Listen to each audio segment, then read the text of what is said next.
base sa totoong buhay. Oh, like din.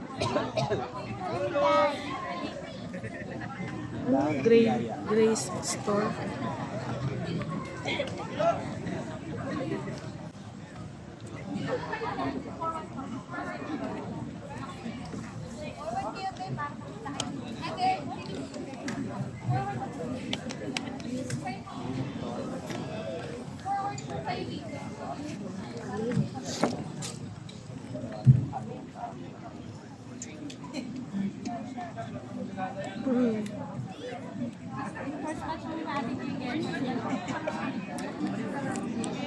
Sa mata ng ano, spotlight.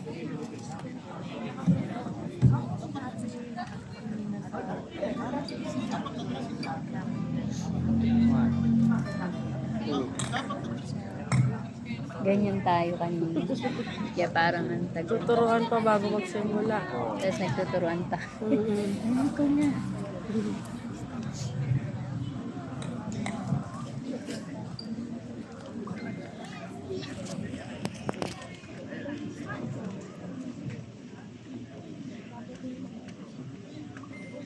Sa amin pong mga minamahal na manonood, ang Grace Store ay isang tindahan na kung saan ay walang bayad, pero ikaw ay may sukli.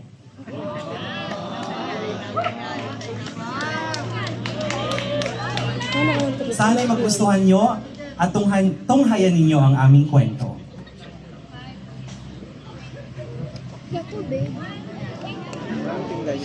Walang bayad. Sukli ito, oh.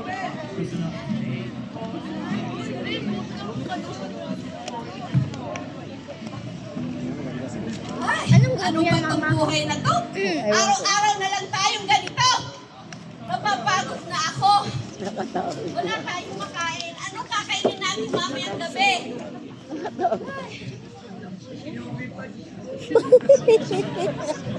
Pastor! Nakatawa nga. Lapit ka sa'yo. Ay, eto. Walang makain. Parang heart grab eh, no? Lagi lang nakagiting. Mike.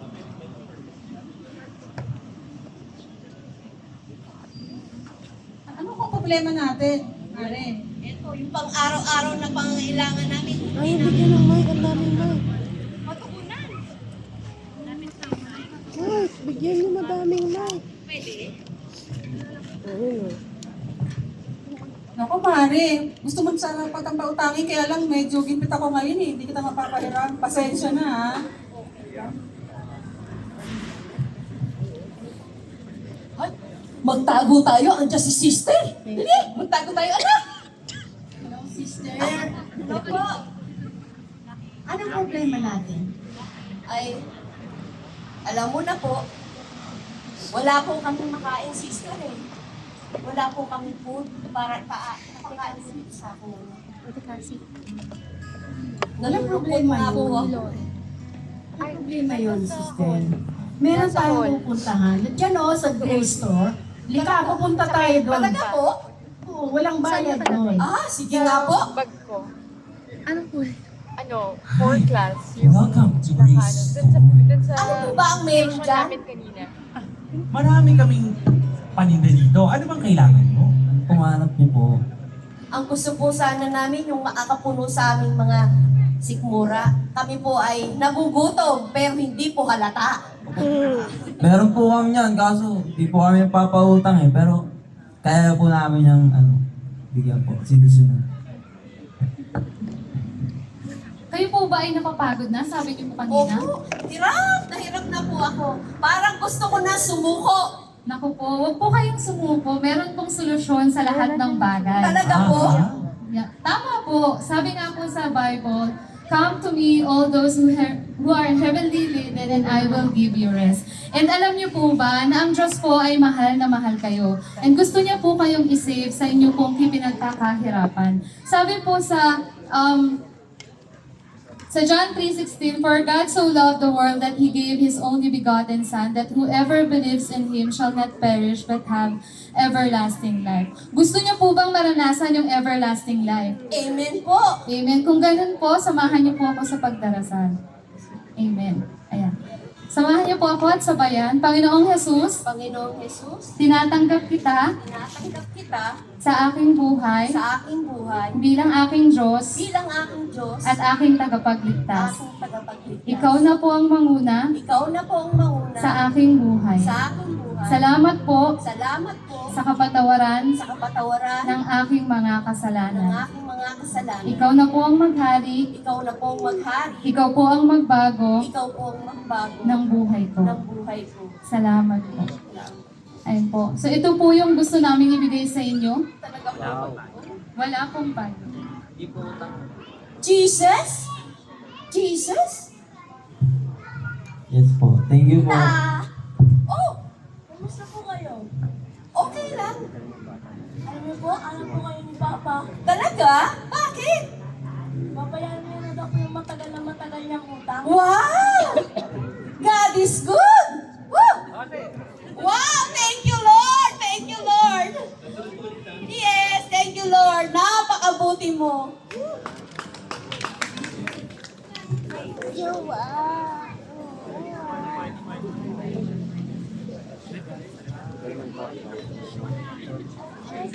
Hello, Fred. Ano? Prepare yung isa. Galing-galing ka muna, Fred. Kasi hindi ako.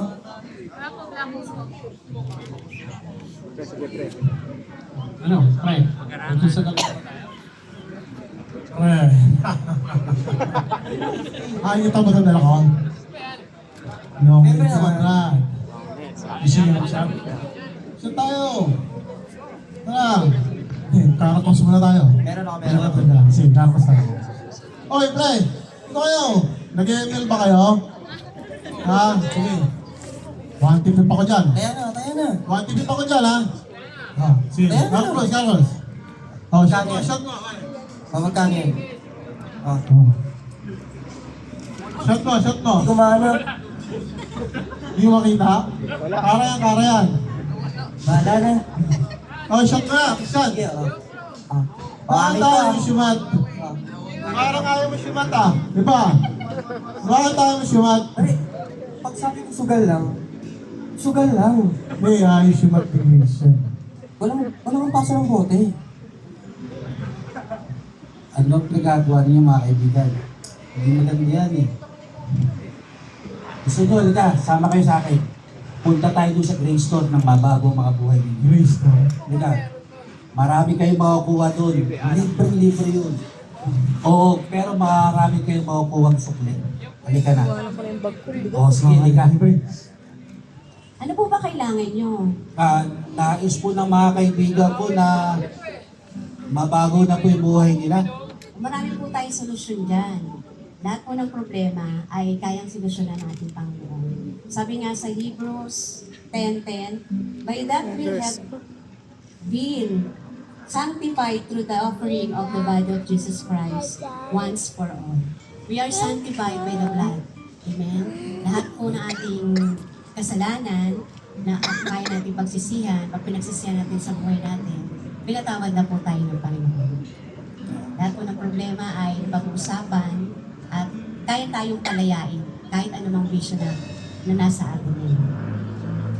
Tanggapin niyo po, ito po yung libre. Ito ang kailangan natin lahat. Si Jesus. Oh, halika na. Ito. Tigilan nyo na yan. Sama-sama tayong sumamba. Okay.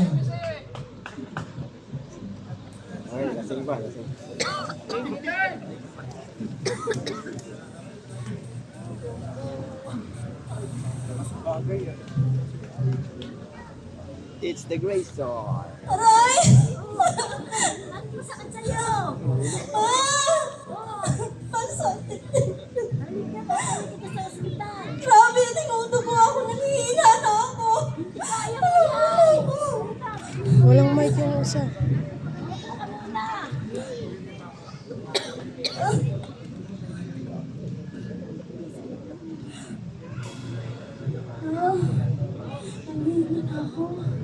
Ano po masakit sa inyo? Sige po, i-BP ko muna po kayo.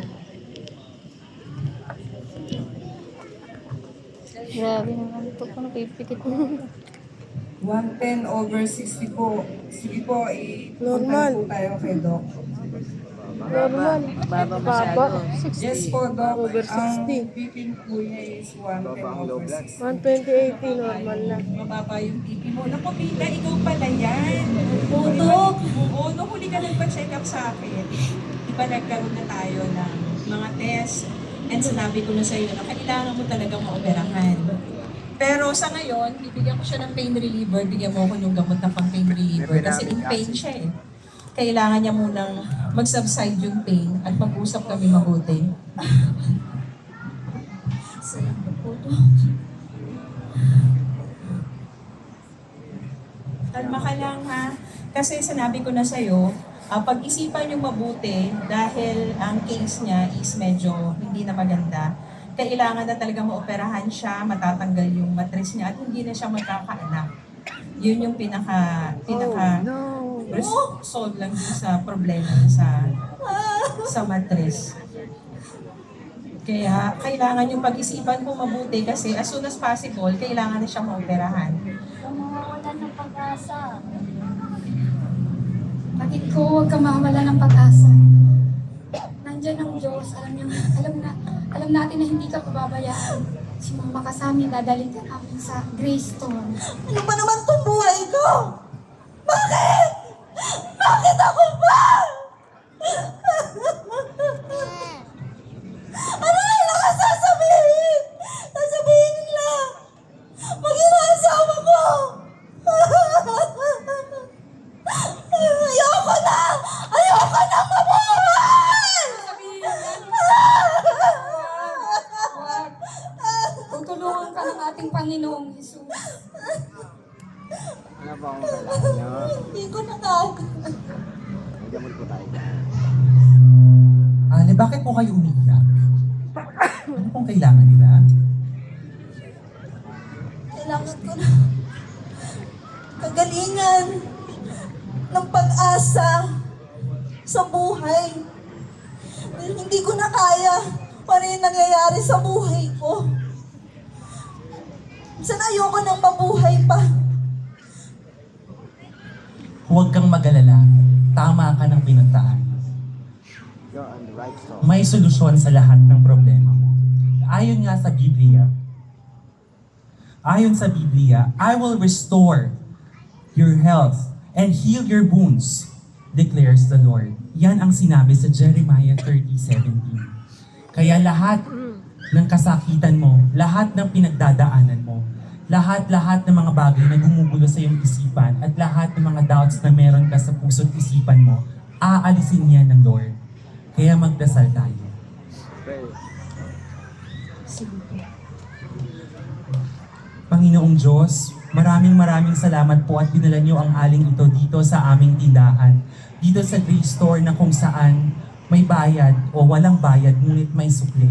Panginoon, gamutin mo ang lahat ng kanyang sakit at karamdaman, lahat ng mga bagay na gumugulo sa kanyang isipan, at lahat ng mga bagay na hindi pinagkakasunduan nilang mag-asawa. Yan po ang aming dalangin sa pangalan ni Jesus. Amen. Diba, sabi ko sa iyo, kapatid ko, hindi ka pababayaan ng ating Panginoong Jesus. Tiwala ka lamang sa Kanya. Ang kinita natin na magaling ka.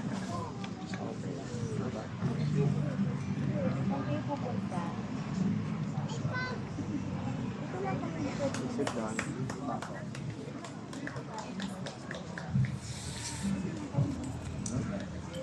Yung hand. Para sa ilaw, para sa upa, para sa Para sa internet, Mumbai. para sa tubig. Wala kaming pang-grocery, walang pagkain. Lord, saan ka po ito dadalhin? Ma! Saan po ito mag-cash? Ma! Kaya mo, Anak, Tuition ko, ma! 2 buwan nang di nababayaran. Hindi ako pag-e-examine ng prof namin. naku anak, ngayon pa yan, sumabay pa. Ma, may field trip din kami. Baka hindi ako ipasa ng prof namin. Anong gagawin ko? Naku anak, manalangin tayo. Lord, tulungan mo po ako, Panginoon. Kanino ko na ibabayad?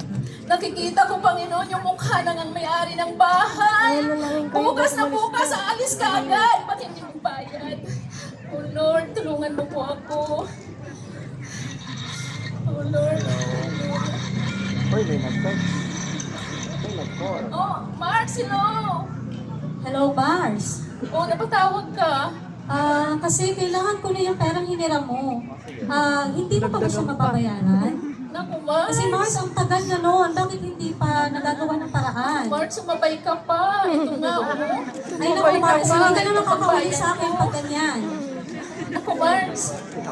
Gagawan ko yan ng paraan, Mars. Maghintay ka lang, ha? Okay? Kailangan ko yan bukas ha, pakigawa ng paraan. Okay. Bukas. Oh, First Lord. thing in the morning.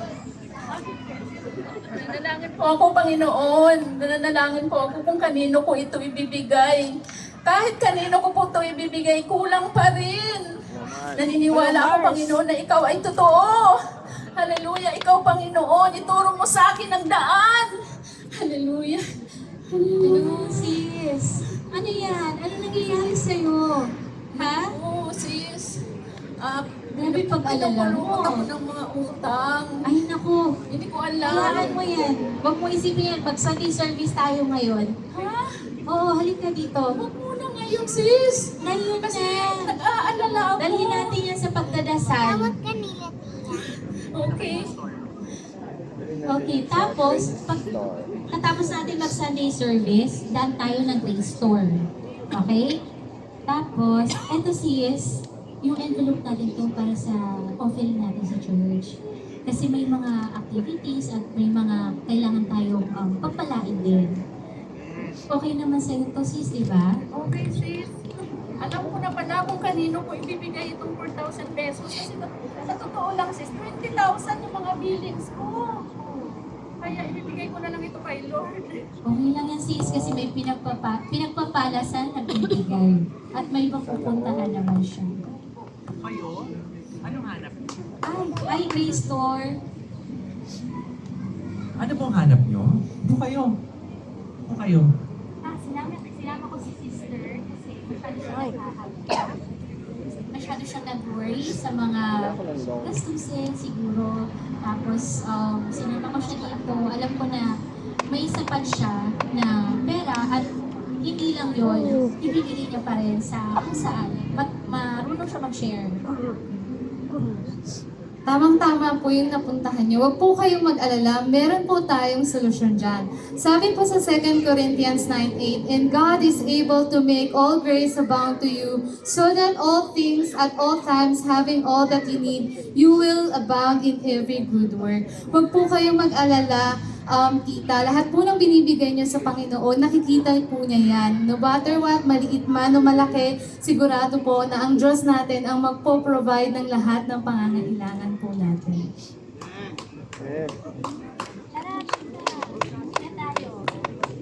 Okay, sige sis, mauna ka na. Okay. Muni muna ako. Tumawag na naman. Si Hello Mars. Hello, Mars! Naman. Mike.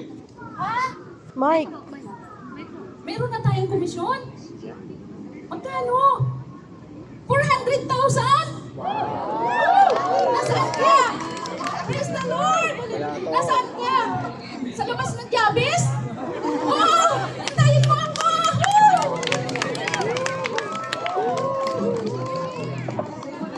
Nasa kaya dito yun?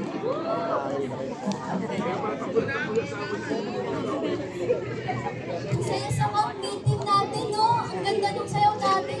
Ang galing ng dance step. Oo nga eh, ang galing ni Lord. Uy! Si Ate Rio! Wait lang! Late na naman siya. Wait lang, hinihingal pa ako. Galing ako sa biyahe, gabi, sobrang traffic. Tapos, alam niyo ba, galing pa ako school. Tapos hindi ko na malayan yung oras. Pasensya na, may call time pala tayo. Sorry. Okay lang yan. Next time, i-balance mo yung quality time mo. And i-balance mo yung quality time mo sa study and ministry mo. Grabe talaga, nakakaya talaga kanina. Lagi ako mali sa practice. Alam mo, feeling ko, hindi talaga na ako para sa ministry. Yun nga din eh. Parang feeling ko, na-stuck na yung knowledge ko pati skills ko sa pagtugtog eh. Feeling ko nga naiinis na sila sa atin, kaya lang nila sinasabi eh. Gusto niya, inisip ko, mas lang kaya ako ng ministry. Huwag naman. Punta lang, merienda na tayo, punta lang tayo sa Grace Store. Punta tayo sa Grace Store, ano kaya meron dito? Hello po, ano pong sa inyo po? Ano pong pwede namin gawin or pwede nyo pong i-advise sa amin? Si Ate Ray po kasi laging late sa practice eh. Ay, may, sa tingin ko po, ano po, may solusyon po tayo dyan. Hindi na po kasi mabalance yung time management ko. Ganun po ba? Time management po, mahalaga po yan. Ang ministry po natin ay hindi lang sa loob ng simbahan. Pwede ding ministry sa pamilya, sa school, at sa mga kaibigan. Kaya dapat balance lang din dahil we also have a God who is very organized sa lahat ng bagay. Kayo po, Lagi po kasi kami mali mag-practice eh. Feeling namin di na kami para sa ministry. Naku, huwag na kayong mag-alala dahil wala namang perfect na tao. Lahat naman nagkakamali. Huwag nyo nilang isipin yung pagkakamali nyo at sa susunod, galingan nyo na lang lalo. Dahil after all, ang ating mga presentations naman ay inaalay natin sa Lord. Wala nang iba pa. tama. At sabi nga sa First Peter 4:10, as each one has received a gift, minister it to one another as good stewards of the manifold grace of God. So kung napapansin niyo po at nararamdaman niyo minsan na sa ministry hindi kayo enough or parang nawawalan kayo ng gana, okay lang yun maramdaman minsan. Pero isipin pa rin natin that God doesn't qualify the called. He doesn't call the qualified, He qualified the called. Kaya ayun, lahat ng ginagawa natin, let's offer it to God whatever we do. At talaga namang si Lord yung gagawa ng paraan sa lahat. Tara, practice tayo.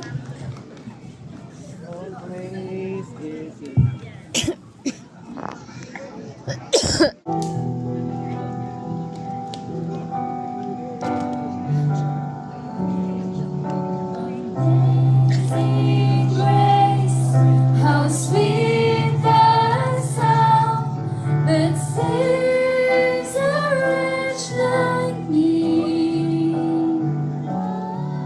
I once was lost, but now I am found. But now I see. Oh, I can see you now. Oh, I can see the love in your eyes, laying yourself down,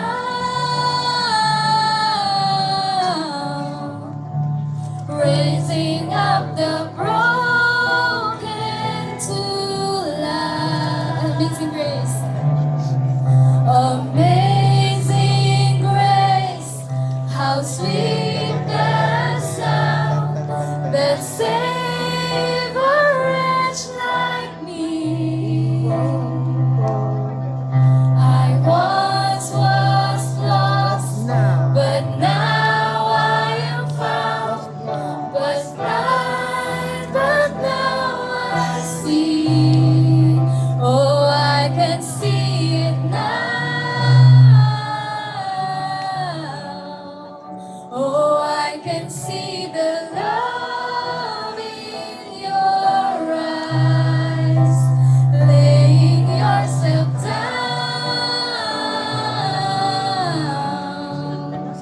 raising up the broken to life.